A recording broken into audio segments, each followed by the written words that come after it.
حبايب قلبي طلاب أولى ثانوي، أخباركم إيه؟ يا رب دايما تكونوا في أحسن حال ومتفوقين دايما يا رب. رجعنا لكم تاني في المكان اللي دايما متجمعين فيه عشان نتفوق ونجيب أعلى الدرجات، وهي منصة سحابة. معاكم عمدة الفلسفة مستر أكرم عرفة. تعالوا على طول نبتدي في درس النهاردة، وهو المنهج العلمي في التفكير. أول درس في المنطق. ممكن ناس كتير قوي تقولك يا جدع الدرس ده صعب، الدرس ده طويل، سيبك منهم، ما تركزش معاهم. لأ، الدرس كل ما انت هتفهم معانا اكتر هيبقى بالنسبة لك اسهل حاجة ممكن تتخيلها. الدرس طويل ولكن سهل ان شاء الله مع العمدة في منصة سحابة. تعالوا بقى نشوف درس النهاردة بيكلمنا على ايه. يعني ايه يا مستر المنهج العلمي تقليدي ومعاصر؟ هنا احنا هنعرف مع بعض ايه هو المنهج العلمي المستخدم في العلوم الكتيرة جدا اللي احنا شايفينها واللي احنا عارفينها، زي الطب، الهندسة، الكيمياء، الميكانيكا، الأحياء، التاريخ. كل دي علوم مختلفة. ايه المنهج العلمي بتاعها؟ ده اللي احنا هنفهمه، وهنعرف كمان في الباب ده ايه هي الاختلافات ما بين المنهج العلمي قديما وحديثا وفي الوقت اللي احنا عايشين فيه العصر المعاصر. اول حاجة يا شباب، المنهج العلمي او العلم منهج في التفكير. في البداية هقول تاني وتالت ورابع. لو تفتكروا الشباب اللي كانت معايا في الترم الاول، قلت لكم ركزوا قوي في 3 حاجات. ايه هم يا مستر ال3 حاجات اللي احنا نركز فيهم دول؟ قلت لكم يا شباب نركز في 3 حاجات مهمين. اول حاجة الموضوع،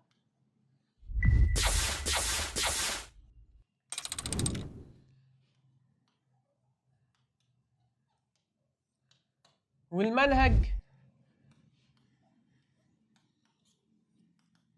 والغاية. الموضوع والمنهج والغاية. ايه يا مستر بقى الموضوع والمنهج والغاية دول؟ هنشرحهم تاني عشان نعرف ببساطة ايه هما من الترم الاول، نبتدي ان احنا نراجع عليهم بسرعة. احنا قلنا لو جينا دلوقتي في الدرس اللي احنا فيه ده، احنا حضرتك دخلت لينك الفيديو، هنتكلم عن ايه؟ هتتكلم يا مستر عن الفلسفة، صح؟ يبقى الموضوع هو،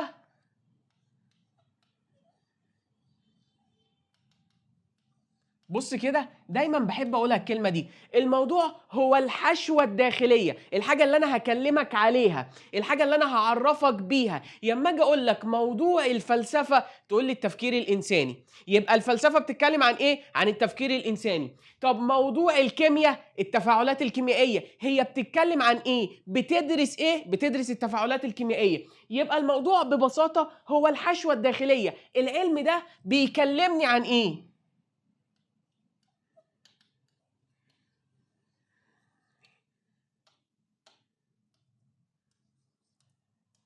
اهو العلم ده بيكلمني انا عن ايه؟ انا هفهم ايه يا مستر من العلم ده؟ انا والله الموضوع ده، الرياضه بتتكلم عن ايه؟ عن الارقام والمعادلات. التاريخ بيتكلم عن ايه؟ عن الاحداث الماضيه. يبقى كل دي اسمها المواضيع، الحشوه الداخليه اللي العلم ده بيكلمني عنها. طب يا مستر انا دلوقتي عرفت الموضوع، نيجي نعرف بقى المنهج ببساطه كده.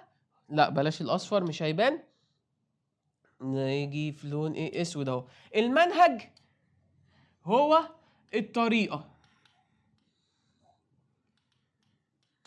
يعني ايه يا مستر المنهج هو الطريقة؟ بلاش دي مش باينة اهي. هو الطريقة.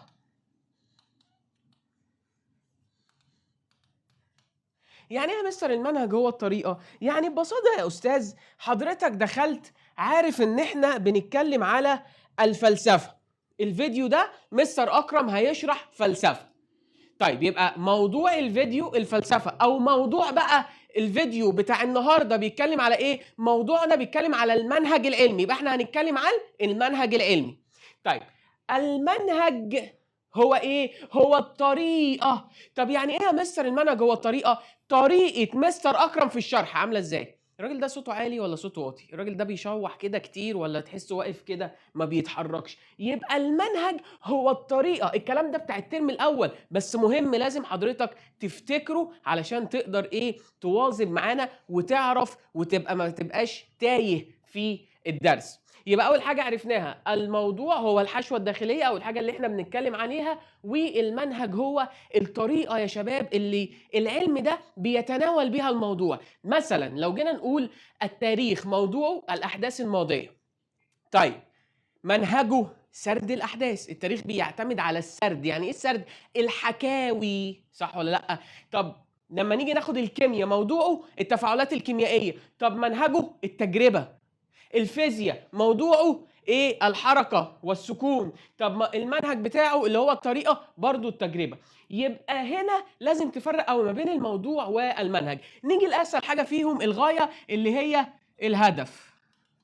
الغايه اللي هي ايه يا شباب؟ الهدف. هدف التاريخ ايه؟ ان انا اتعلم الدروس من الماضي واعرف الماضي بتاعي كان عامل ازاي. هدف الكيمياء ان انا افهم التفاعلات الكيميائيه واطلع ادويه، اطلع حاجات تفيدني في البشريه. يبقى الغايه هي الهدف، اسهل واحده. طب يا مستر حلو قوي كده، انا دلوقتي قدرت اعرف ايه هو الفرق ما بين الموضوع والمنهج والغايه. تعالى بقى يا مستر نرجع لملزمتنا ونشوف هي بتقول ايه. بيقول لك اول حاجه بسم الله الرحمن الرحيم كده، العلم منهج في التفكير.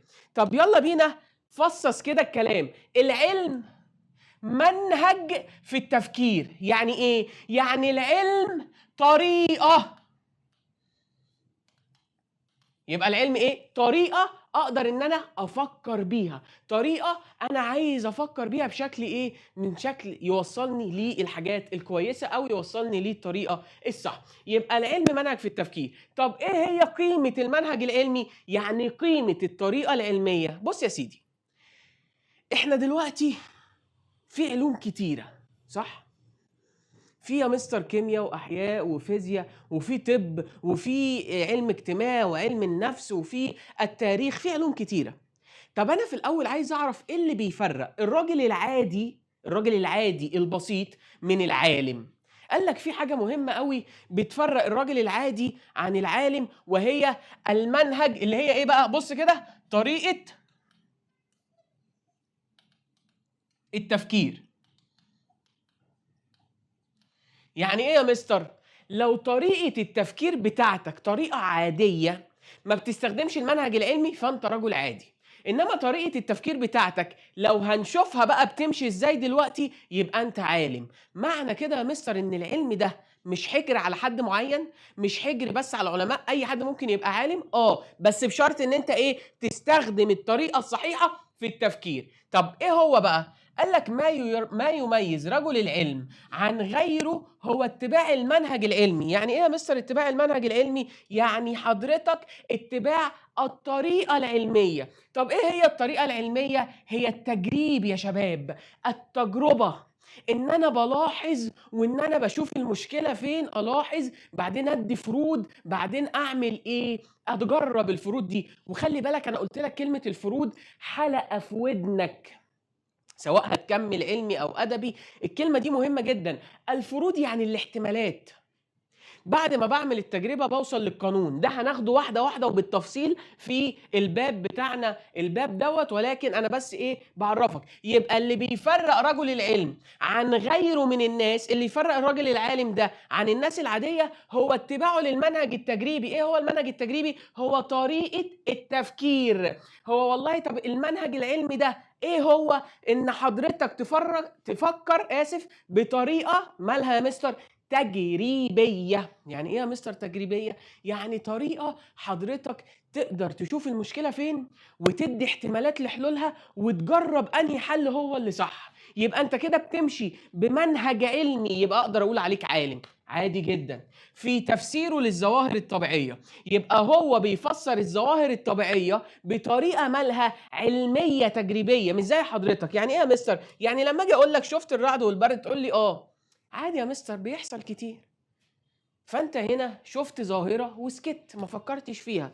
راجل العلم بقى يبتدي ان هو يلاحظها مرة واتنين ويبتدي يقول احتمالات. طب الرعد والبرق ده بيحصل بسبب ايه؟ يقول لك والله بسبب مثلا زي زمان يقول لك هو بكاء آلهة ولا مثلا تصادم السحب، ولا مثلا في فوق زحمه فبيخبطوا في بعض؟ الدنيا بتمشي ازاي؟ بيدي احتمالات وبيجرب الاحتمالات بتاعته دي، والاحتمال اللي هيطلع صح هو ده اللي هيبقى القانون. فهنا الرجل العلمي يا اساتذه بيستخدم طريقه في التفكير، طريقه علميه في الموضوعات التي يبحث عنها. في موضوعات مختلفة، فهناك علماء تبحث في إيه؟ الفلك، النبات، الحيوان، الإنسان، طبقات الأرض. العلوم كتيرة زي ما قلت لك، كيمياء وفيزياء وأحياء وطب.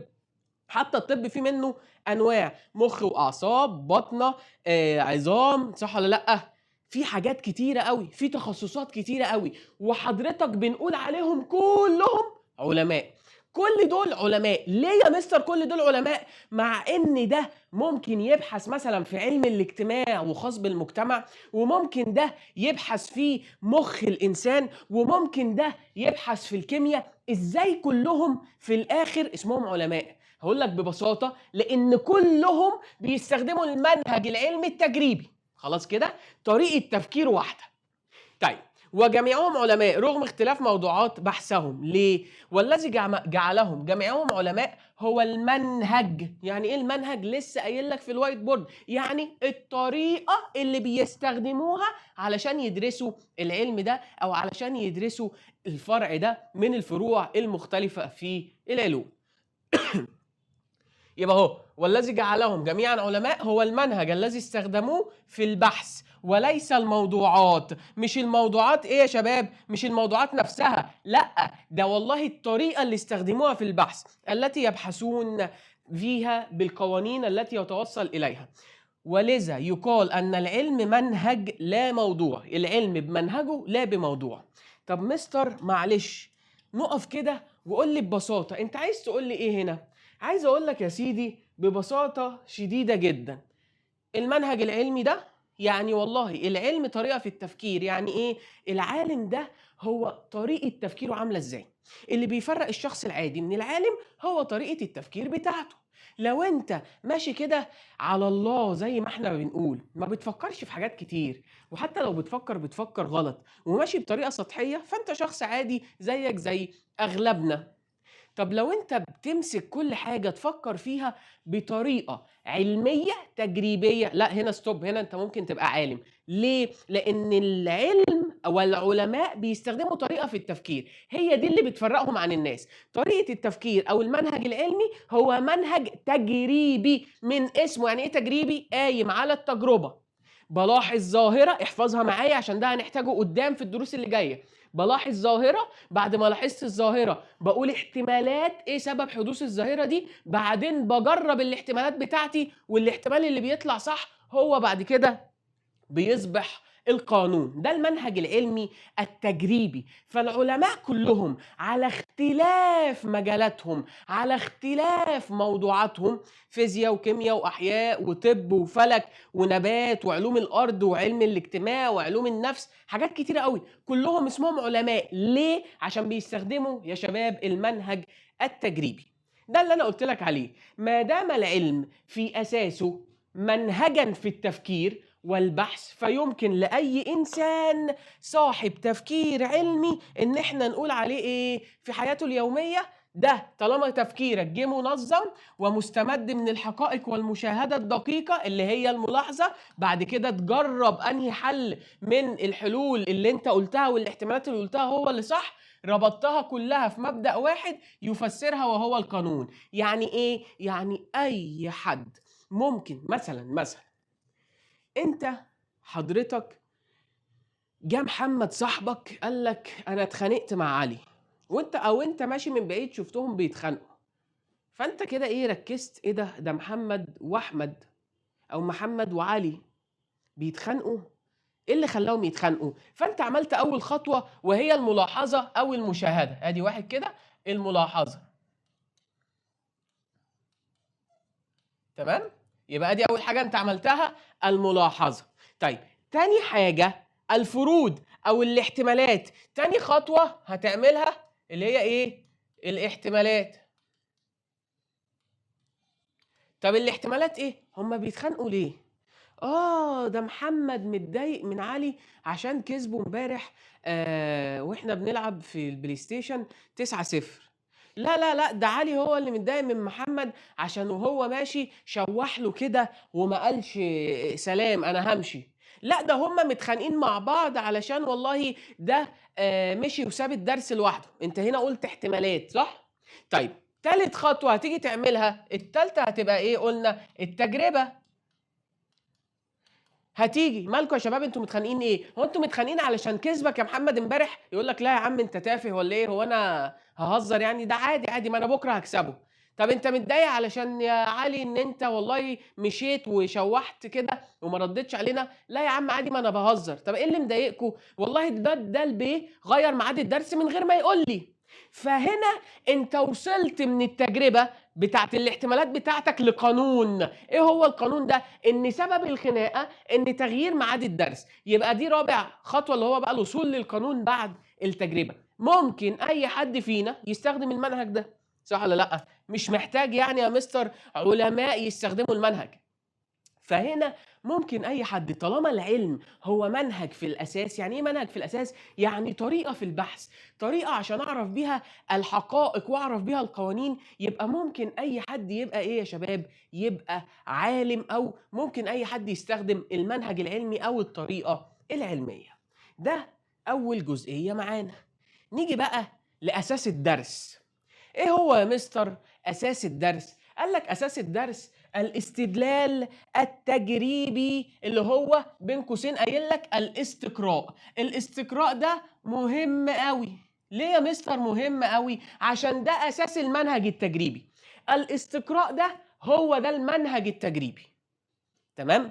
يبقى هنا احنا هندرس المنهج التجريبي اللي احنا قلناه، حفظنا المفروض مع بعض ملاحظة، بعدين احتمالات، فروض، بعدين تجربة، بعدين وصول للقانون. الباب الطويل اللي انا قلت لك عليه النهارده بيبتدي دايما بايه؟ او اساسه المنهج العلمي بخطواته دي. هناخدها واحدة واحدة على مدار الدروس اللي احنا هنبقى فيها مع بعض، ولكن لازم تبقى عارف ان هي دي خطوات المنهج العلمي. طيب تعريف الاستقراء. ايه هو الاستقراء؟ بص يا سيدي، قبل ما احنا نيجي نكتب او نشوف الملزمه بتقول ايه، هقول لك احنا دلوقتي في الايام دي احنا داخلين على شهر رمضان. كل سنه وانتوا طيبين يا رب، وتبقوا مبسوطين دايما في شهر رمضان. طب يا مستر ايه علاقه رمضان بالاستقراء؟ هقول لك في حاجه بتحصل كده في رمضان، وهي يقول لك شنط رمضان. بابا جه او ماما او خاله او سته ايا كان، جه وقال لك احنا هنعمل شنط رمضان. طب هنعمل شنط رمضان دي ازاي يا بابا؟ قال لك انا هروح لمحل ما، المحل ده هديله فلوس واقول له انا عايز 50 شنطة. تمام؟ انا عايز ايه؟ 50 شنطة. طيب بعد ما تاخد ال 50 شنطة، يعني هو جه قال لك والله احنا عايزين يا شباب 50 شنطة. اوكي؟ احنا هنا قلنا ايه؟ هناخد 50 شنطة. طب بابا ال 50 شنطة دول، انت بقى ايش ضمنك ان الراجل ده هيعمل ال 50 شنطة؟ احنا هنحط في ال 50 شنطة 10 اصناف. تمام؟ طب انت ايش ضمنك ان صاحب المحل ده بعد ما تديله الفلوس ونيجي ناخد ال 50 شنطة ان هو فعلا هيحط ال 10 اصناف دول؟ هنعرف منين؟ قال لك والله بص، احنا هنختبر الراجل. هنختبره ازاي؟ هناخد عينة عشوائية.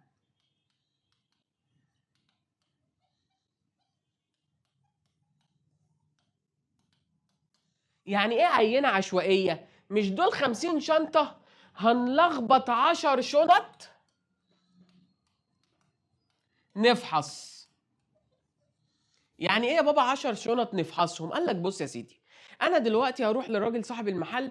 ايه يا عم انت، انا عايز منك 50 شنطة فيها 10 شنط، مثلا رز، سكر، قمر الدين، زيت، سمنة، بلح، في ايه تاني، شاي، مكرونة، لوبيا، فاصوليا. ادي ال10 اصناف.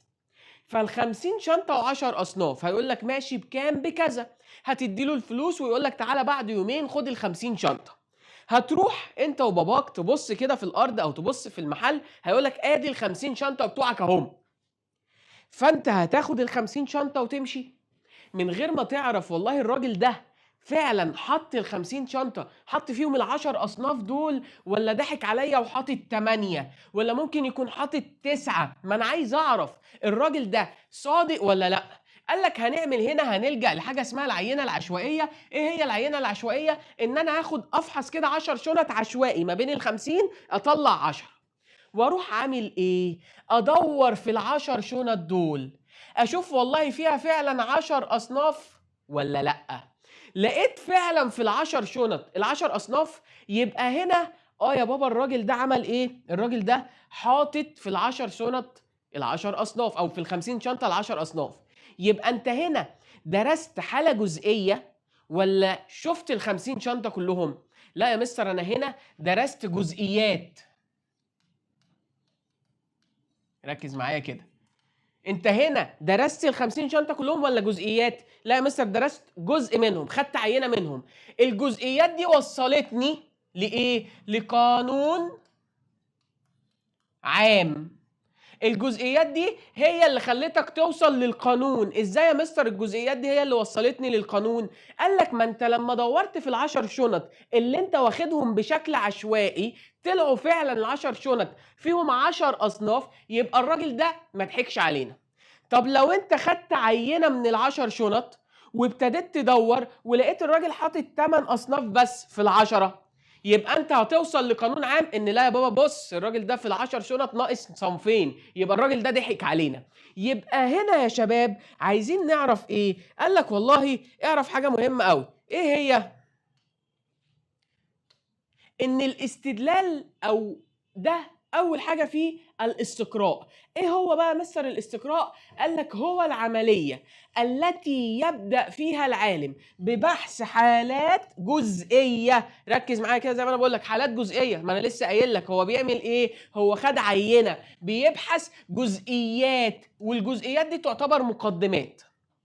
ليه؟ لأن أنت لما خدت ال10 شنط دي المقدمة اللي هنوصل بيها للحكم على الراجل ده. الراجل ده صادق ولا الراجل ده غشاش؟ غشني يا مستر. يبقى هنا يا شباب قال لك والله هو العملية التي يبدأ فيها العالم ببحث ايه؟ جزئيات، مقدمات، بحثا تجريبيا. زي ما قلنا ايه هو التجريبي؟ للوصول الى حكم عام نتائج. بص، الحكم اللي انت قلته ده النتيجة.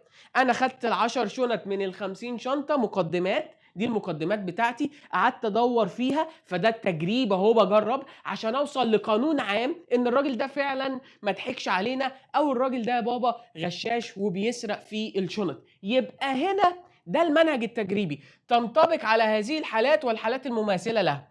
ببساطة هو العملية اللي احنا بنيجي بنمشي فيها من مقدمات، والمقدمات دي جزئية، بناخد عينات فقط، والعينات دي بتوصلنا لحكم عام على الحالة اللي احنا بندرسها أو أي حالة شبهها.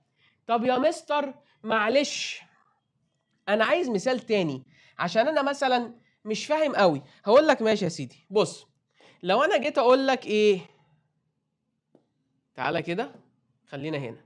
لو أنا جيت أقول لك ماشي مظبوطة، قلت لك الحديد معدن ماله؟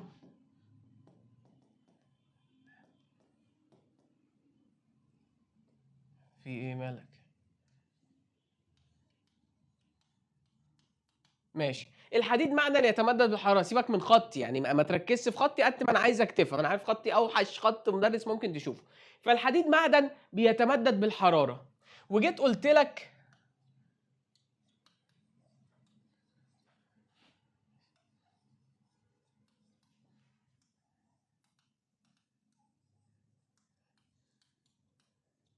النحاس برضو معدن بيتمدد بالحراره، وجيت قلت لك ايه تاني؟ الزئبق مثلا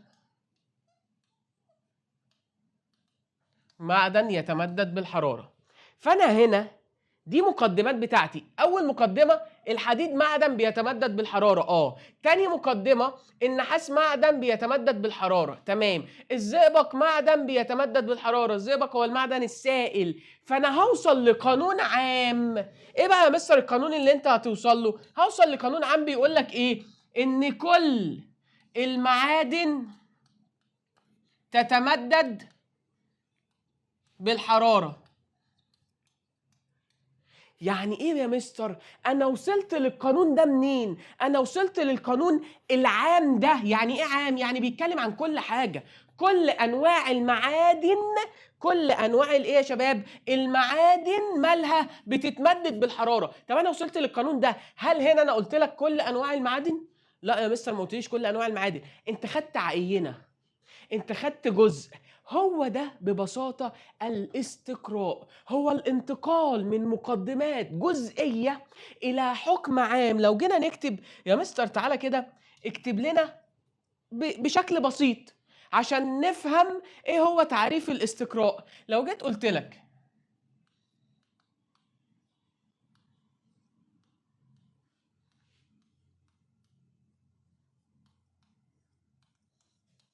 تعريف الاستقراء يا شباب، طيب هاجي اقول لك ايه؟ تعالى كده بلون تاني اهو، هروح قايل لك هو الانتقال من مقدمات جزئية إلى نتيجة كلية. طيب يبقى أنا هنا انتقلت من إيه لإيه؟ انتقلت يا مستر من مقدمات. عندي الحديد معدن لوحده يتمدد بالحرارة، النحاس معدن لوحده يتمدد بالحرارة، المنجنيز معدن لوحده يتمدد بالحرارة مثلا. المقدمات دي جزئية لنتيجة عامة كلية. يبقى الاستقراء هو الانتقال من مقدمات جزئية إلى نتيجة عامة مالها يا شباب؟ كلية. طيب تعالوا نبص تعريف الاستقراء، نقراه بقى. خلاص احنا فهمنا ايه هو مستر الاستقراء. قال لك هو العملية التي يبدأ فيها ببحث حالات جزئية، والجزئية دي بتسمى المقدمات بتاعتي، بحثا تجريبيا بيقعد يجرب فيها للوصول إلى حكم عام، نتائج تنطبق على هذه الحالات والحالات المماثلة لها. وفهمناها. يبقى هنا الاستقراء ببساطة أنا باخد يا مستر عينة من الكل واقعد ابحث وادور فيها، وابتدي ان انا اوصل لقانون عام يشمل كل حالات العينة دي واي حالة مشابهة ليها. يبقى انت لو عايز تحكم على اي تاجر بتتعامل معاه في الشنط هستخدم الطريقة دي. فهمتني؟ يبقى هنا يا شباب ده تعريف الاستقراء. وقال لك ايه تاني؟ قال لك هو نوع من انواع الاستدلال الغير مباشر. لو افتكرنا في الترم الاول خدنا استدلال مباشر واستدلال غير مباشر. الاستدلال المباشر مربع ارسطو، والاستدلال الغير مباشر القياس لو تفتكروا، والقياس من الشكل الاول. وقلت لكم خلي بالكم في نوعين من القياس، ده بقى اللي هناخدهم هنا بالتفصيل. في نوع ليه علاقة بالواقع وفي نوع ملوش، ده كلام الترم الاول. يبقى هنا قال لك هو نوع من الاستدلال الغير مباشر نبدأ فيه من عدة مقدمات، بيبقى فيه كذا مقدمة، حالات أو أمثلة واقعية، حالات أو أمثلة موجودة في أرض الواقع، مرتبطة بأرض الواقع. ليه؟ أنت لما تيجي تبحث الراجل بتاع الشنط ده، ما هو ده موجود في أرض الواقع. لما تيجي تبحث عن ظواهر مثلا الكيمياء مع حالات موجودة في أرض الواقع. يبقى الاستقراء بيتعامل مع حالات واقعية ولكن جزئية، بيدرس جزئيات يمكن إخضاعها للملاحظة والتجربة وليستدل من خلالها على حكم عام. يعني إيه؟ قال لك ببساطة ده نوع من أنواع الاستدلال الغير مباشر اللي بيدرس حالات واقعية في أرض الواقع، بناخد منها جزئيات نوصل من خلال الجزئيات دي لحكم كبير بقى، حكم عام بقى. أي إنه يبدأ من حالات جزئية مقدمات ليصل إلى قانون عام النتيجة، اللي هو التعريف اللي أنا لسه مديهولك هنا. ده ببساطة تعريف الاستقراء. المقدمات كذا مقدمة عندي، المقدمات دي بتمثل حالات جزئية بنتقل من خلالها لقانون عام. مثال: محمد طفل بيحب الشوكولاتة، علي طفل بيحب الشوكولاتة، أسماء طفلة بتحب الشوكولاتة، محسن طفل بيحب الشوكولاتة، علياء طفلة بتحب الشوكولاتة، تسنيم طفلة بتحب الشوكولاتة. ها النتيجة ايه؟ معنى كده يا مستر ان كل الأطفال بتحب الشوكولاتة. هل الست 7 أسماء اللي أنا قلتهم دول بيمثلوا كل الأطفال؟ لأ. بس انا انتقلت من مقدمات جزئيه موجوده قدامي مرتبطه بارض الواقع لحاله عامه لقانون عام ان كل الاطفال يا مستر بتحب الايه؟ بتحب الشوكولاته. هو ده الاستقراء. انا اقدر، طب انت عرفت منين؟ من خلال الملاحظه. انا شفت ده طفل بيحب الشوكولاته ودي وده وده وده، شفتهم واديتهم شوكولاته، قعدت اجرب اديهم شوكولاته فلقيتهم بيتجاوبوا معايا وبيحبوها. يبقى الاستقراء هو بحث مقدمات جزئيه من خلال التجريب، وانا بخضعها للتجربه بنفسي عشان اصل لقانون ايه يا شباب؟ لقانون عام، قانون احكم بيه على كل الاطفال. تمام؟ هو ده الايه؟ الاستقراء. طب تعالوا مع بعض واحده واحده. قال لك ويتميز الاستقراء عن غيره من المناهج انه استدلال تجريبي، يعني يعتمد على التجربة ويجعلها وسيلة نختبر بها الفروض والأحكام. يعني إيه يا مستر الحتة دي أو الجزئية دي قبل ما نخش في أنواع الاستدلال؟ قال لك والله إن الاستقراء ده ميزته عن غيره إن هو بيعمل إيه؟ هو معتمد على التجربة. ما أنا لسه قايل لك عايز أعرف الراجل ده، هو والله الراجل ده سارقني في الشنط، أو الراجل ده حاطط حاجات ناقصة ولا لأ؟ خدت عينة من الشنط وقعدت أدور فيها، ما دي اسمها تجربة. الاطفال اللي انا قلتهم دول كلهم بيحبوا الشوكولاته، هعرف منين؟ رحت اشوف عينه وشفت محمد وعلي واسماء وهند وصابرين، كل الناس دي شفتها واديتهم الشوكولاته لقيتهم بيحبوها. يبقى انا هنا بجرب، بس انا ما بجربش الكل، انا بجرب نوع، بجرب عينه، بجرب جزئيات. يبقى هو ده قال لك ده المنهج الوحيد، او ده الميزه بتاعته، انه بيعتمد على التجربه، بيخليك تقدر تجرب، ويخليها الوسيلة، الطريقة اللي نختبر بيها الفروض. انت عرفت منين واحكم منين على كلامك ده ان هو صدق ولا غلط؟ قال لك هتحكم عليا من خلال التجربة. انا بقول لك كل الاطفال بتحب الشوكولاتة، خد شوكولاتة في جيبك وانزل لكل طفل شوفه هيتفاعل معاك ولا لا، هيحب ياخدها منك ولا لا، احكم يا سيدي، جرب. فدي الميزة اللي في المنهج الايه؟ الاستقرائي. تعال بقى نخش في الجزئية اللي بعد كده، نوعي الاستدلال أو نوعاه الاستدلال. الحتة دي مهمة أوي، مهمة أوي أوي أوي أوي. بص يا سيدي، تعالى مع بعض كده نبص في أنواع الاستدلال، بس سيبك من الملزمة دي دلوقتي. تعالى إيه؟ نفتح كده دي ونعمل هنا، نفصل كده ده، وهديك مثال، وتعالى نمشي بالمثال ده خطوة خطوة. لو أنا جيت أقول لك مثلا، احنا خلاص عرفنا ان الاستدلال والاستقراء، احنا هنا هنشتغل يا مستر في الاستدلال الغير مباشر، ونوعي الاستدلال الغير مباشر في نوعين. اول حاجه معانا لما اجي اقول لك مثلا، لما اجي اقول لحضرتك كل العزاب مالهم غير متزوجين، ماشي؟ ايمن اعزب. يبقى النتيجه بتاعتي، تعالوا نكتبها بلون تاني كده، النتيجه بتاعتي هتبقى ايه؟ ايمن غير متزوج. طيب تعالى هنا نختار كده ونقسم الشاشة، ماشي؟ اجي اقول لحضرتك مثال تاني، اروح اجي اقول لك ايه؟ احنا قلنا المثال، ماشي. اقول لك ايه علي ولد يحب لعب الكرة، ماشي؟ محسن ولد يحب لعب الكرة.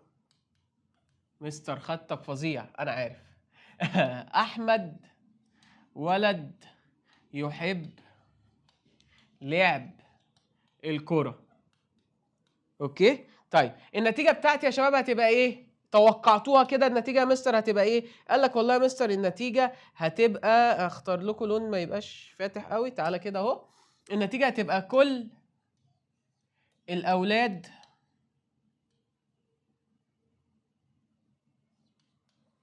يحبون لعب الكرة.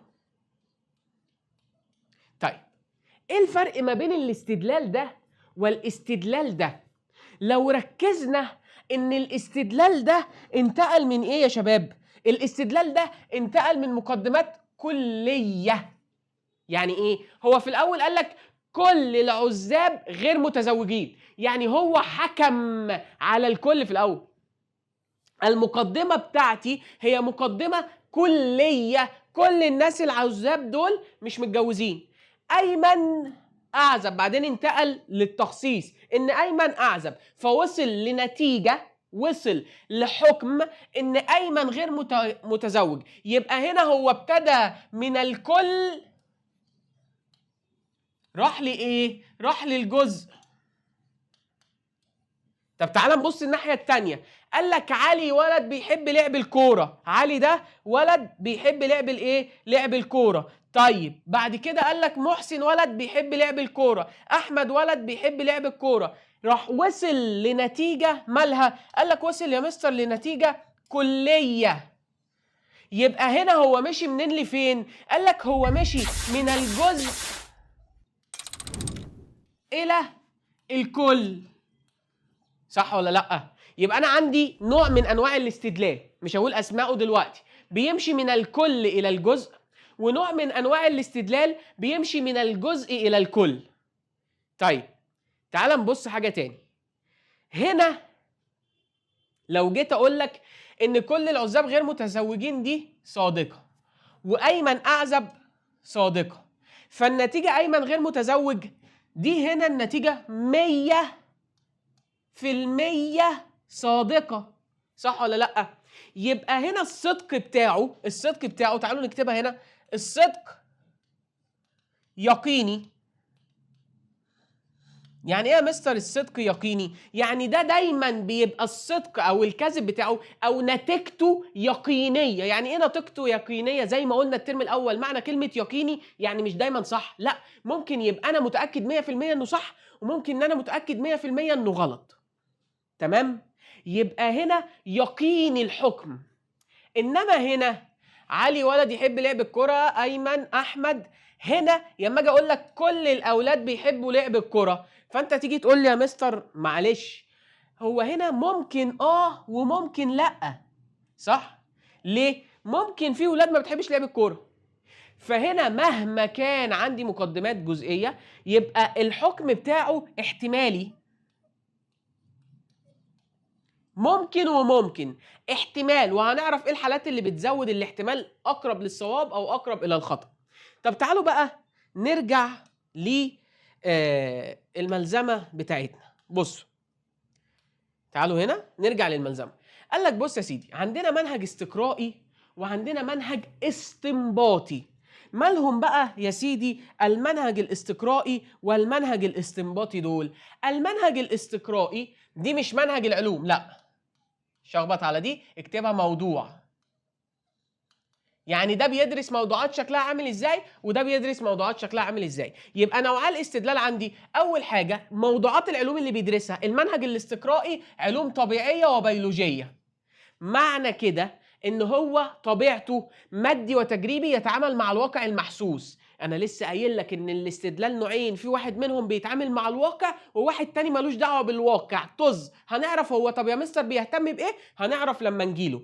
يبقى هنا اول حاجه معانا المنهج الاستقرائي بيدرس العلوم الطبيعيه والبيولوجيه. طب المنهج الاستنباطي بيدرس علوم زي الرياضيات،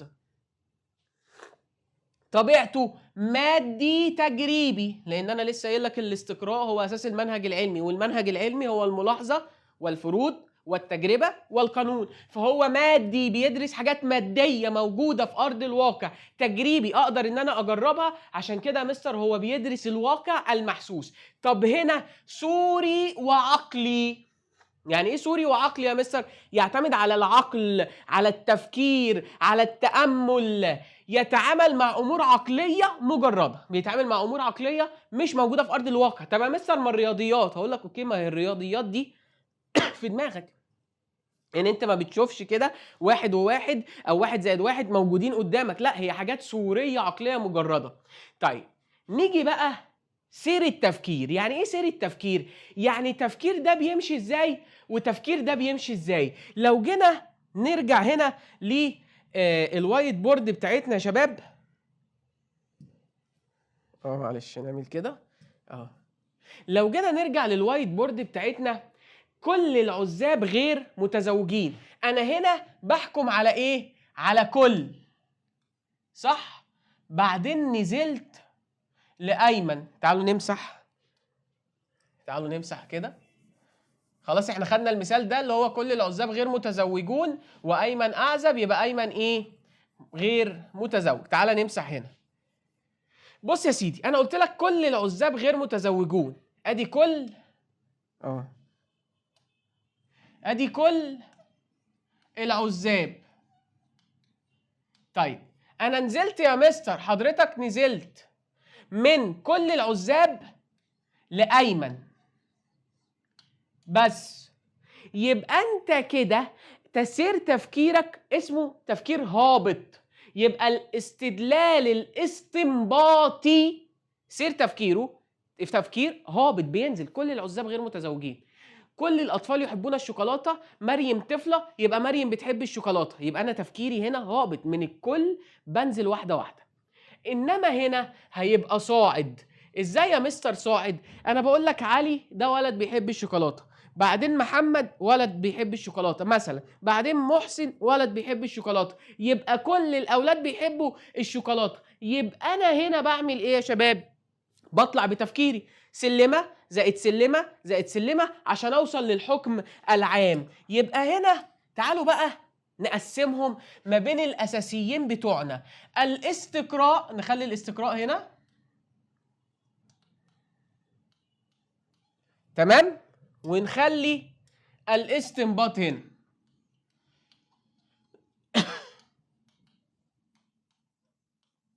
يلا بينا يا مستر. أولاً الاستقراء مادي، احفظ معايا كده، بيدرس حاجات مادية في أرض الواقع، إنما هنا الاستنباط مجرد. ده رقم واحد. يلا طيب رقم اتنين يا مستر، تعالى نعمل كده ونخلي هنا رقم اتنين تجريبي.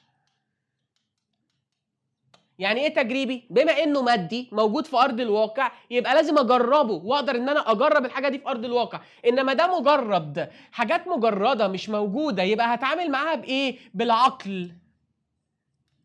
طيب تفكيره يا مستر هنا يما اجي هفكر، سير التفكير بيبقى صاعد ولا هابط؟ قلنا الاستقراء ده بيمشي من جزئيات لحكم عام، يعني بيمشي من سلمة سلمة سلمة عشان يوصل لإيه؟ للدور الأخير أو البيت كامل، يعني بيمشي واحدة واحدة عشان يوصل للحكم. يبقى معنى كده علي لوحده ومحمد لوحده ومحسن لوحده بعدين الكل، يبقى ده هنا اسمه الايه؟ الاستقراء بيبقى سير تفكيره صاعد. طب هنا الاستنباط لا، ده بيجي من الكل يا مستر. كل الأطفال لا يحبون السياسة. محمد طفل، يبقى محمد لا يحب السياسة، يبقى أنا نزلت من كل الأطفال لمحمد.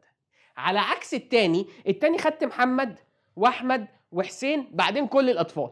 فهمت الفرق؟ فده الاستقراء بيبقى صاعد، ولكن الاستنباط هنا يا شباب بيبقى هابط. تمام؟ طيب نيجي لأربعة. الحكم بتاعه يا مستر في الاستقراء، أنا بقول لك أحمد طفل بيحب الشوكولاتة، علي طفل بيحب الشوكولاتة، ياسمين طفلة بتحب الشوكولاتة، محسن طفل بيحب الشوكولاتة، كل الأطفال بيحبوا الشوكولاتة. طلع أكرم وهو طفل ما بيحبش الشوكولاتة. أنا وأنا صغير ودي حقيقة بجد ما بحبش الشوكولاتة، كنتش بحب الشوكولاتة. يستحيل. الحاجة الوحيدة اللي كنت ممكن أكلها مندورين بتاعت زمان دي لو لسه موجودة، ده وأنا صغير كده أحبها. فأنا من طبيعتي إن أنا ما بحبش الشوكولاتة. فمثلا أنت كنت طفل يعني وما بتحبش الشوكولاتة؟ أنا ما بحبش الشوكولاتة. يبقى هنا الحكم على الاستقراء كامل. دايما لما انا اقول لك علي طفل بيحب الشوكولاته ومحمد ومحسن، فجاه اقول لك كل الاطفال بيحبوا الشوكولاته، يا مستر ممكن يطلع لك حد كده بص يبوظ لك الحكايه. فدايما الحكم هنا احتمالي. دايما الحكم احتمالي، ما ينفعش يكون يقيني. يعني ايه يا مستر ما ينفعش يكون يقيني؟ لان هو مرتبط بارض الواقع، والواقع دايما في حاله تغيير. فممكن الوقائع اللي احنا وصلنا لها والحقائق اللي احنا وصلنا لها دي تتغير، صح؟ فدايما الحكم بتاعه بيبقى احتمالي. طب الحكم هنا يا مستر قال لك لا يقيني. طب ليه يقيني؟ عشان الاستنباط قال لك بقول لك ايه، زي ما خدنا كده في الترم الاول، يطلب منك تصديق ما يريد البرهان عليه من عيوب الايه؟ من عيوب المنهج الاستنباطي او من عيوب الاستدلال الارسطي. لو تفتكروا الترم الاول يعني ايه؟ قال لك الاستنباط قال للواقع، جاب الواقع كده وراح قال له بقول لك ايه؟ طز. يعني ايه طز في الواقع؟ قال لك انا يهمني حاجات هي دي اللي انت هتحكم عليها ده صدق ولا كذب. ايه الحاجات اللي تهمك؟ قال لك علاقة المقدمات بالنتيجة زي ما خدنا في الترم الاول. لو المقدمات صادقة كل العزاب يحبون، او بلاش كل العزاب غير متزوجون صادقة، وايمن اعزب دي كمان صادقة، فالنتيجة لازم ولا بد ان هي لما اجي اقول لك ايمن غير متزوج تبقى ايه؟ صادقة.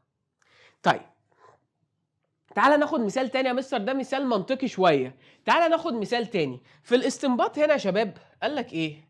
تعالوا نمسح كده، نمسح دي كده. لو انا هاجي اقسم هنا، اقسم الشاشة كده واروح جاي اقول لك ايه؟ بص يا سيدي، لو جيت قلت لك بخط خفيف كده، تعالوا نصغر الخط شوية. لو جيت قلت لك كل مين؟ العناكب طيور. كل العناكب طيور. الفئران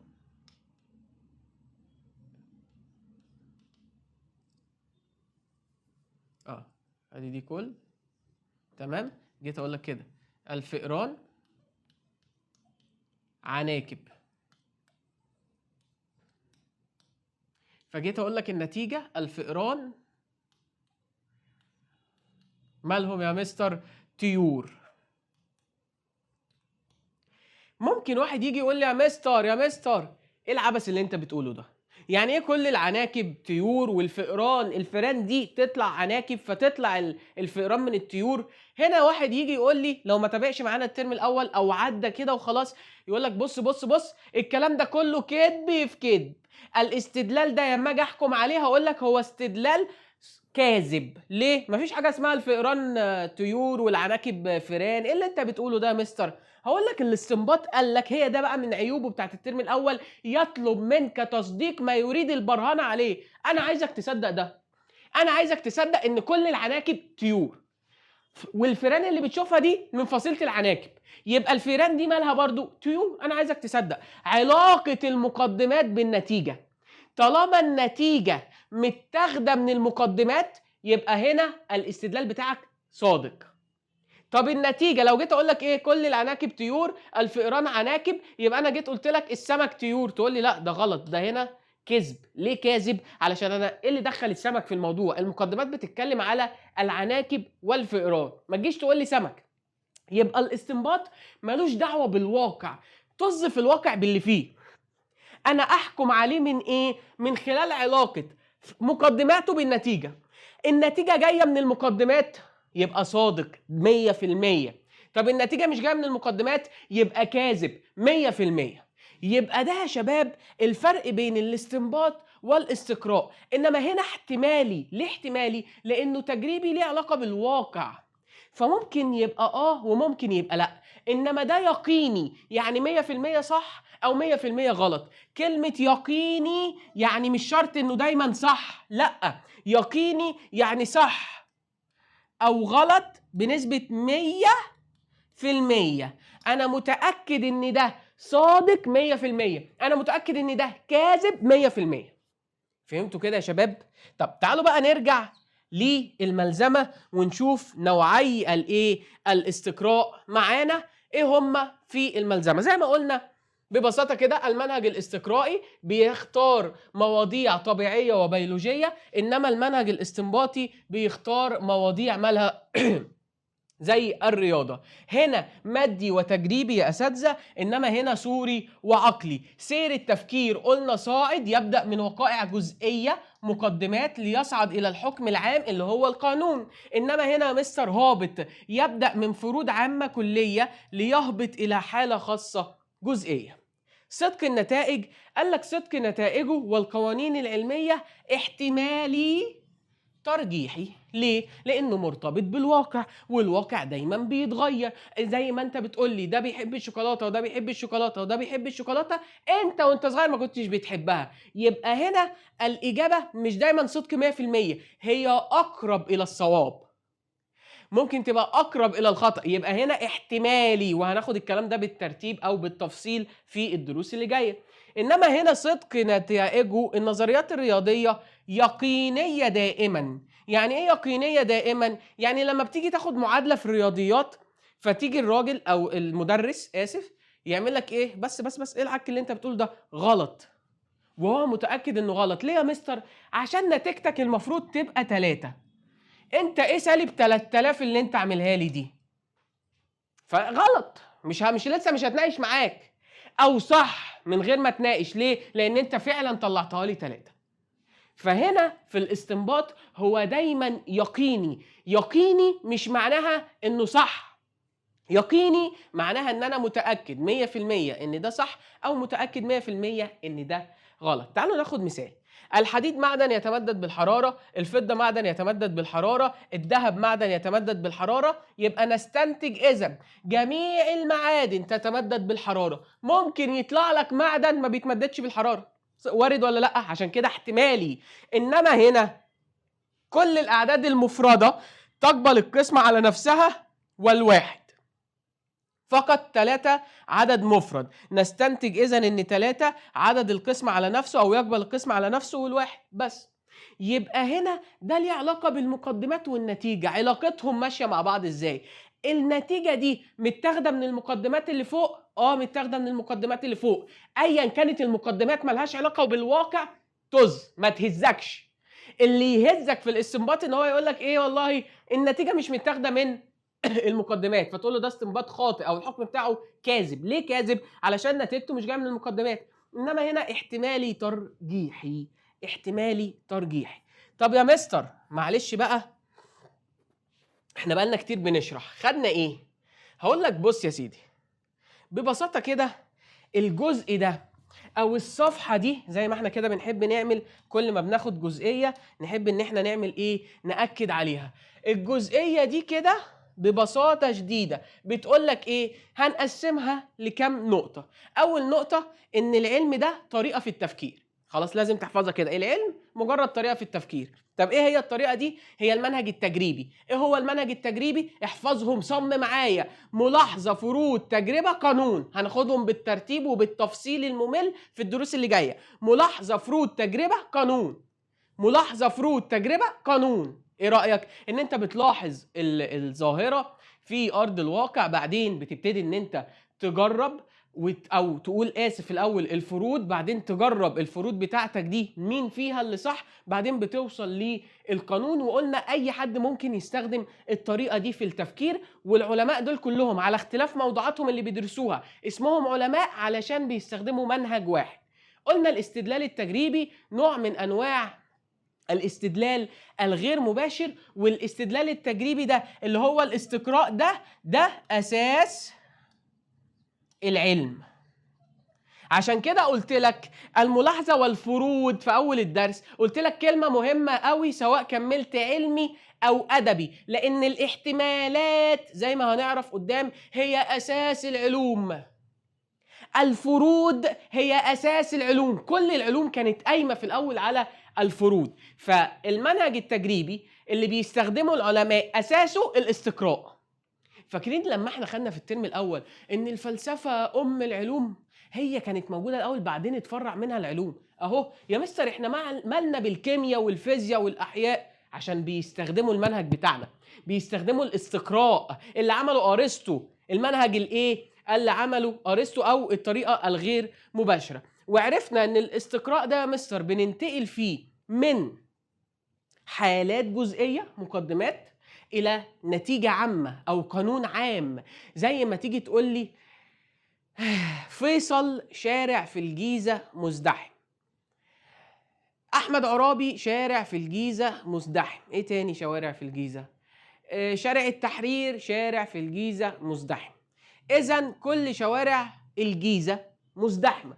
هنا انا وصلت من مقدمه والتانية والتالتة لحكم عام اللي هو كل. وصلت من شارع فيصل والتحرير واحمد عرابي لكل الشوارع بقى اللي في الجيزة. يبقى هنا ده كده الاستقراء، باخد عينة عشوائية وابتدي ان انا ادرسها واجربها واوصل بحكم عام. وعرفنا ايه هما نوعي الاستدلال. قلنا عندنا المنهج الاستقرائي والمنهج الاستنباطي. المنهج الاستقرائي بيدرس العلوم الطبيعية والبيولوجية، الاستنباط لا، ليه علاقة بالرياضيات. المنهج الاستنباطي مادي تجريبي موجود في ارض الواقع، بيدرس حقائق موجودة في الارض اقدر ان انا الاحظها واقول عليها احتمالات واجربها. التاني لا، التاني سوري وعقلي بشتغل بيه بدماغي وعقلي. هنا سير التفكير في المنهج الاستقرائي صاعد، واخد شارع التاني التالت وصل للكل فبيصعد بالتفكير. انما هنا في الاستنباط قال لك لا، ده هابط، انا بدي الحكم في الاول كل العزاب غير متزوجين، كل الاطفال يحبوا الشوكولاته، فيما اقول لك محسن اقول لك علي اقول لك اسماء ما بتحب الشوكولاته برضو، فانا هنا نزلت من الكل للجزء. ده بيمشي من الجزئيات الى الكليات او من الفرد الى الكل، وده بيمشي الاستنباط من الكل الى الجزء. هنا الصدق بتاعه في الاستقراء بيبقى احتمالي ترجيحي، ممكن وممكن لانه له علاقه بالواقع والواقع في حاله تغير. انما هنا في الاستنباط يقيني. يعني ايه يقيني؟ يعني 100% صدق او 100% كذب. مش معنى كلمه يقيني يا شباب ان هو صح، لا، في ناس بتتلخبط لما اقول لك يقيني يعني صادق يا مستر، صح؟ مش قصدي كده. قصدي يقيني يعني انت متاكد 100% انه صادق او انت متاكد 100% انه كاذب. تعالوا بقى ننقل في اخر جزئيه في درس النهارده، وهم انواع المنهج الايه يا شباب؟ الاستقرائي. المنهج الاستقرائي ده ليه انواع. بسم الله. ملكوش دعوة بالملزمة، ركز معايا. ناخد المثال اللي احنا قلناه بتاع الراجل وشنط رمضان. هتعمل 50 شنطة. ممكن انت راجل هس فبعد ما الراجل عمل لك ال50 شنطة تقعد تدور في ال50 شنطة شنطة شنطة، صنف صنف. وممكن تاخد عينة زي ما احنا قلنا، عينة 10 شنط 5 شنط متلخبطين كده من الايه؟ من الشنط. يبقى دي معايا نوعين من الاستقراء. الاستقراء الناقص او العلمي، ده الاستقراء اللي احنا عمالين نشرحه، ده مش هشرح فيه حاجة. ده الاستقراء اللي هو ايه؟ العينة. ببساطة كده العينة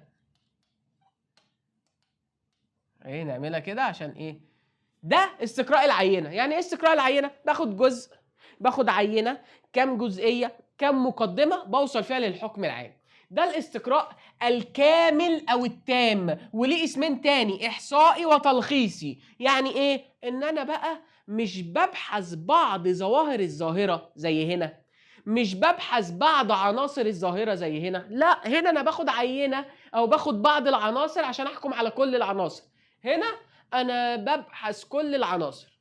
طب ده حلو ده يا مستر، ده هيخليني يا مستر متأكد 100% انه الراجل ده مش ضحك عليا، صح ولا لا؟ ما انت لسه بتقولي ان الاستقراء ده ماله احتمالي، يعني ممكن يطلع شنطة بايظة. هقول لك صح، بس انت مش شايف انه كده انتقل من انه استقراء لنوع من انواع الاستنباط؟ انت الاستنباط بيديك نتائج يقينيه، صح؟ يعني 100% صدق او 100% كذب. ده يعتبر شبهه، بيديك نتائج يقينيه دقيقه جدا، ولكن ياخذ كثيرا من الوقت. ده مش بس كده، ساعات ما يقدرش استخدمه مع الحالات التي لا حصر لها. ازاي؟ هقول لك بص يا سيدي، احنا عايزين نعمل بحث على ارض الفيوم، نشوف هي قابلة للزراعة ولا لا.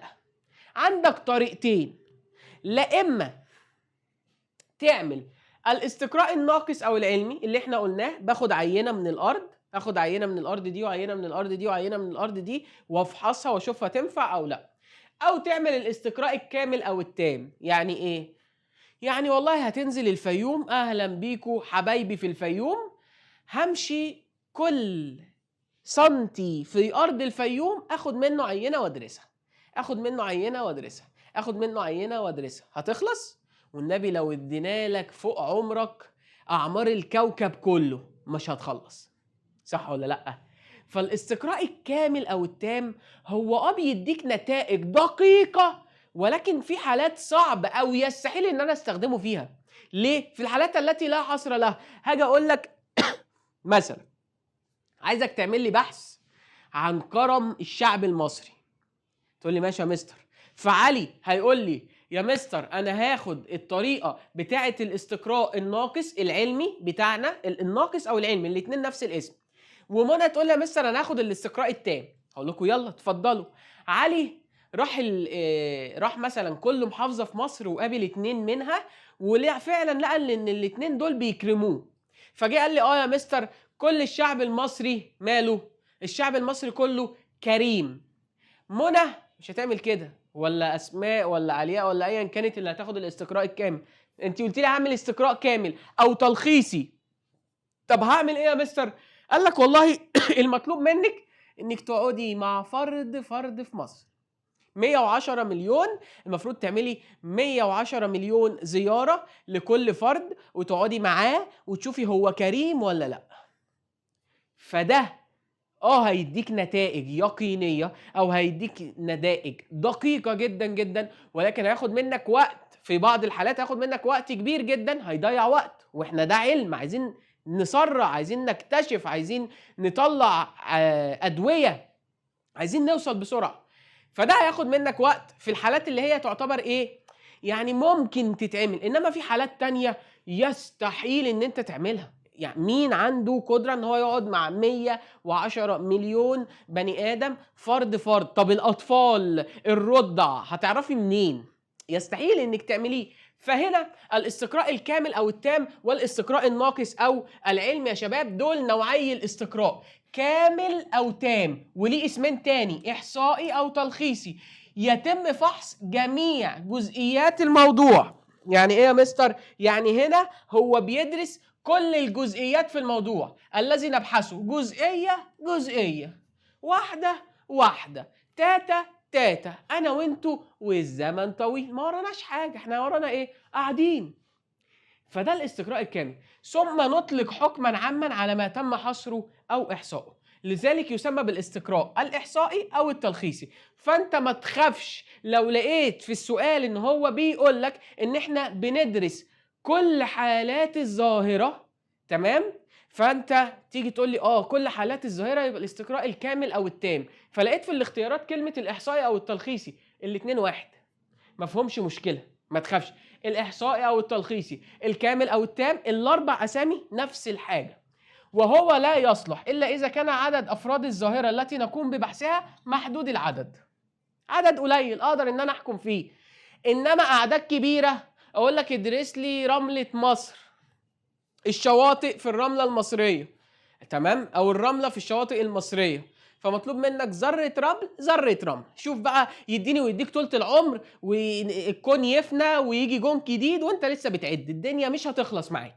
فده الاستقراء الكامل او التام او الاحصائي او التلخيصي. الاستقراء الناقص او العلمي ده اللي احنا عمالين نشرح فيه من الصبح، ده اللي احنا عمالين نبتدي ان احنا شغالين فيه من الصبح. قال لك هنا الاستقراء ده يقوم الباحث بفحص عينة جزئيات الظاهرة، موضع الدراسة أو موضع البحث. هو بيدرس عينة، بياخد عينة، يوصل من العينة دي لحكم عام كلي، بس سهلة اللي احنا عمالين نشرحه من الصبح. الجزئيات المشابهة للعينة وهو المنهج المستخدم أساسا في العلوم الطبيعية، ولذا يستخدم في دراسة الظواهر الطبيعية التي يكون عدد جزئياتها لا محدود، ويساعد على التنبؤات بالحالات المماثلة. يبقى ده يا شباب الفرق ما بين الاستقراء الكامل والتام والاستقراء الناقص أو العلمي.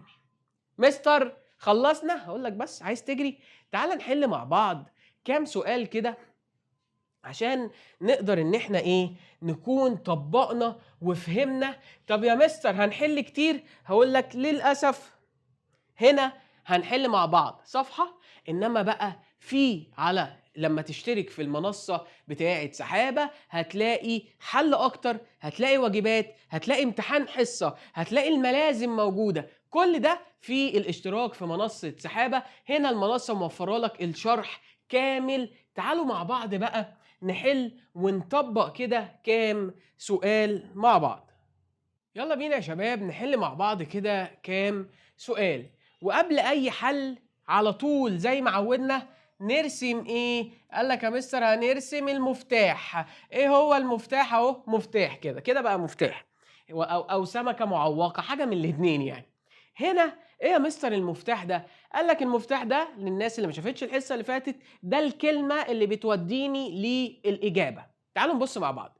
قال لك للتحقق من صدق القضية. يبقى انت عايز تتحقق من قضيه تشوفها صح ولا غلط. اينشتاين عالم فيزياء يعتمد على تكنولوجيا التجربه. اينشتاين ده عالم فيزياء بيعتمد على تكنولوجيا التجربه.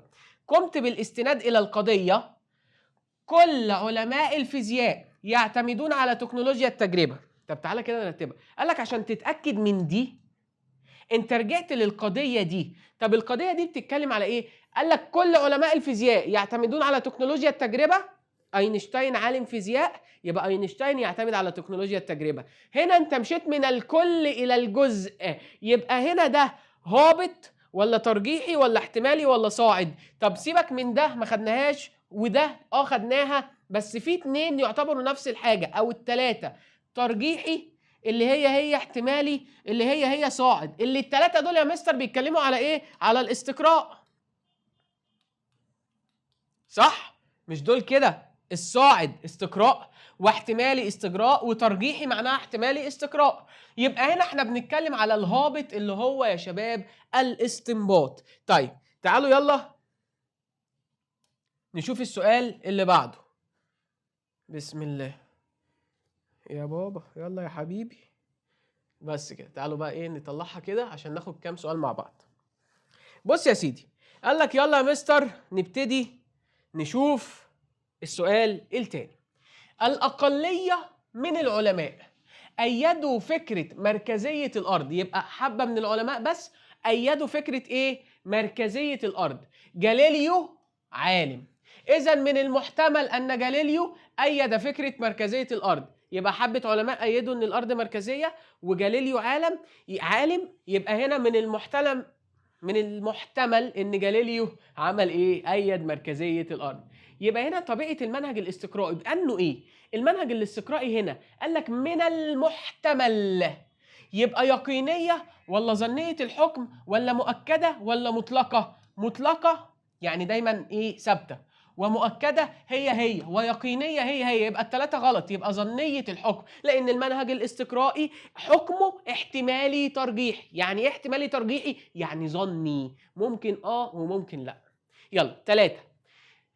توفي رجل ميسور الحال ولما اراد الورثه حصر الترجه. راجل مات، راجل ابتدى راح انتقل الى رحمه الله، مات مطرح ما راح، واجهه صعوبه. الراجل طلع مش سهل ازاي يا مستر في هذا الامر؟ لان المتوفي كان يخفي عن ابنائه وزوجته اسراره وتعاملاته الماليه. طلع سهن، طلع راجل كده مخبي على عياله ومراته هو عامل ومعاه كام. ولم يتمكنوا من حصر الا، ركز كده، الممتلكات العقاريه فقط والسيوله النقديه في البنوك.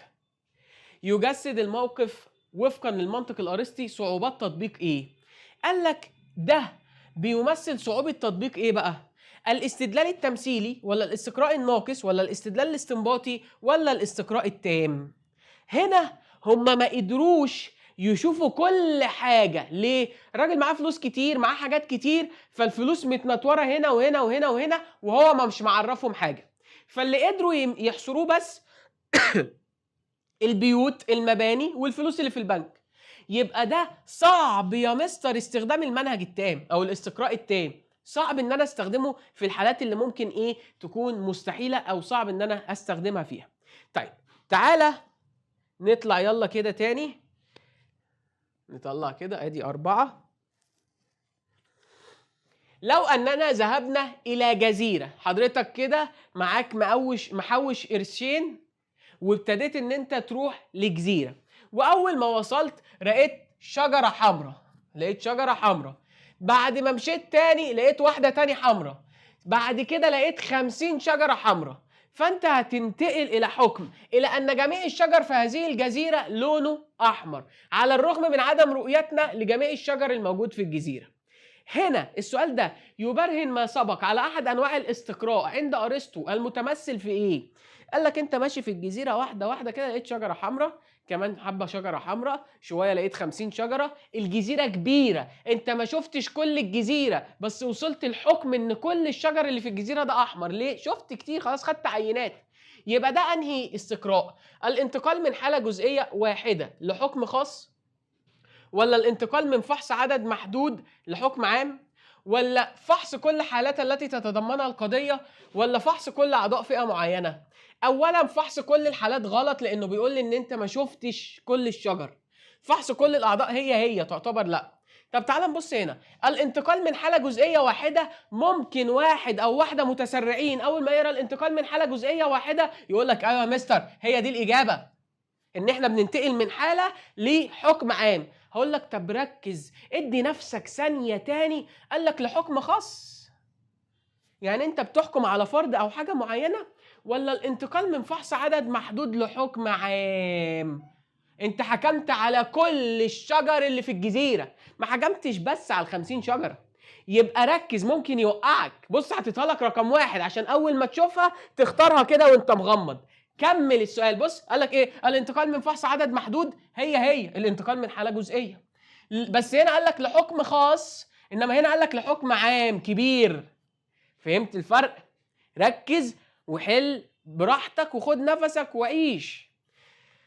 منهج من مناهج البحث يعمل فيه الباحث على ملاحظة الظواهر المتعلقة بموضوع الدراسة الخاصة به، وفي النهاية يعمل على إصدار أحكام ونتائج. ولكن هذا النوع، ركز بقى لك إيه، يحتاج إلى وقت أطول، ولذلك نؤكد على إنه بطيء ولكنه دقيق. مين النوع من الأنواع اللي احنا قلناه هيديك إجابات دقيقة وهيديك نتائج دقيقة، ولكن بقى حليني بقى، عيش معاه، خد وقت طويل. الاستدلال التمثيلي، ولا الاستقراء الناقص، ولا الاستدلال الاستنباطي، ولا الاستقراء التام؟ هنا يا مستر هيديني حاجات دقيقة، ولكن هيبتدي انه ياخد مني وقت، يبقى على طول الاستقراء التام. يلا بينا نكمل. بسم الله. هنا رقم 6 يا شباب. تقول دكتور أميرة حلمي مطر، وقلت لكم أي سؤال أو أي اسم بيقول فيلسوف أنت مش عارف تقراه، عادي قول يقول أو تقول كذا وكمل، مش هتفرق معانا.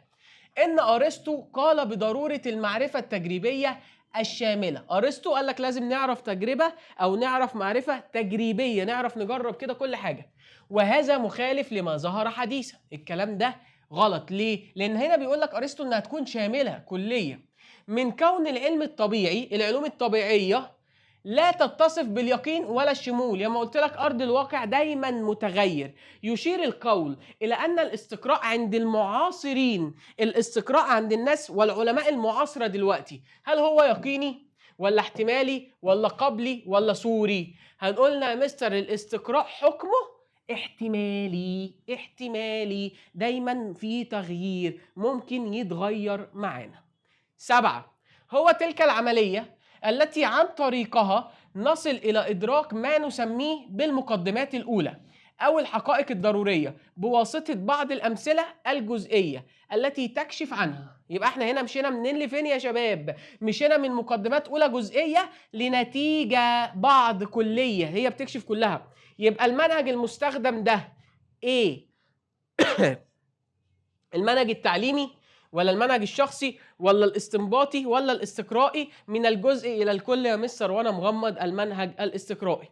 إذا أردت عمل جرد لمكتبتك هتستخدم أنهي نوع من الاستقراء؟ عندك مكتبة وعايز تعمل لها جرد. يعني إيه جرد؟ يعني بحث كل حالات القضية، يعني بحث كل الكتب اللي موجودة في المكتبة وأشوف كاملة ولا ناقصة. زي مثلا دخلة رمضان، فماما بتيجي تقول لكم بس يلا نقف كده بقى كلنا في المطبخ ونشوف إيه الحاجات اللي محتاجينها لخزين رمضان. طب هنشوفها ازاي يا ماما؟ هنشوف كل الحاجات اللي عندنا عشان نعرف كل الحاجات اللي ناقصه من عندنا. يبقى ده انا بعمل هنا بشوف كل حاجه. فالكلي هل هو احصائي تجريبي ناقص تمثيلي؟ ايه ده يا مستر ده ولا حاجه. احنا قلنا الكلي ده اسمه التام، الاستقراء التام او الكامل. لا في هنا تام ولا كامل. هقول لك ركز، انا قلت لك ليه 4 اسامي: الاستقراء التام او الكامل او الاحصائي او التلخيصي. هنا ما جاش التام او الكامل، جه الاحصائي. يبقى الاحصائي. لو ركزت التجريبي اللي هو الاستقراء العادي اللي هو الناقص. التمثيلي ما خدناهوش، ده نوع من انواع الاستقراء بس احنا ايه ما خدناهوش. يبقى دي 2 يعتبروا نفس الاجابه، ودي اجابه ثالثه خالص مش موجوده. يبقى الاحصائي اللي هو التام او الكامل. يلا نكمل. بسم الله. العلم النظري أو الكسبي هو ما يحتاج إلى كسب ونظر وتنظيم المعلومات على وجه صحيح لينتقل الذهن منها إلى ما كان مجهول. أنت بتنتقل لحاجات ما كنتش تعرفها. إزاي؟ لما أجي أقول لك مثلا كل الأسود أو كل القطط تأكل اللحم. النمور من القطط، فانت بديهيا النمور بتاكل لحم، خلاص ما جبتليش حاجه جديده، صح؟ انما لو جيت قلت لك الاسود نمور، الاسود قطط تاكل اللحمه، النمور قطط تاكل اللحمه، الفهود قطط تاكل اللحمه، ماشي عايز ايه؟ فكل القطط تاكل اللحمه. في انواع تاني من القطط، القطط بقى الجبلية، القطط العادية، في أنواع تانية يا شباب من القطط بتاكل اللحمة. فأنت هنا جيت لنتيجة ما كنتش تعرفها. يبقى الفرق بين الاستنباط والاستقراء برضو إيه؟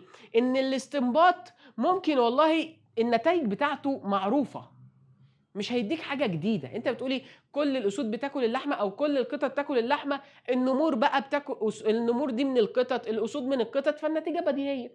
كل العزاب غير متزوجين، ايمن اعزب، فالنتيجة بديهية، ما انا جبتليش حاجة جديدة. انما الاستقراء دايما بيضيف لك. فهنا قال لك ننتقل منها الى ما كان مجهول، يعني حاجات احنا ما نعرفهاش. فده الاستدلال الاستقرائي. 10. من أراد أن يدرس تلوث المياه فعليه أن يأخذ عينة من هذه المياه ويدرسها. هياخد عينة ويدرسها. خلاص يا مستر عرفت الاستقراء الناقص أو الاستقراء العلمي بكل سهولة.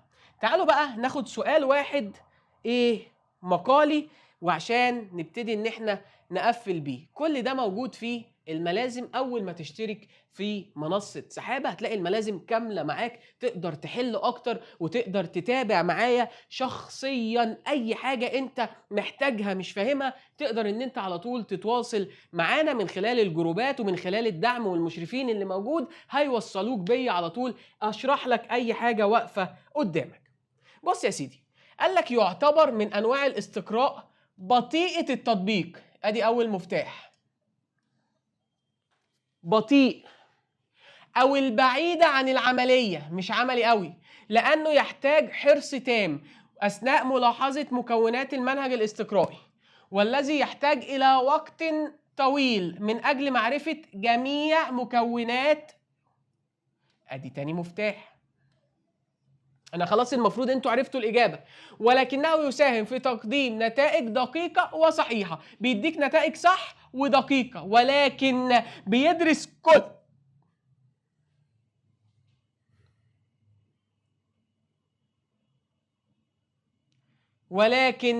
بيدرس كل مكونات، جميع المكونات، وبياخد وقت كتير. يبقى ده مستر الاستقراء التام أو الكامل، حلو، أو الإحصائي أو التلخيصي.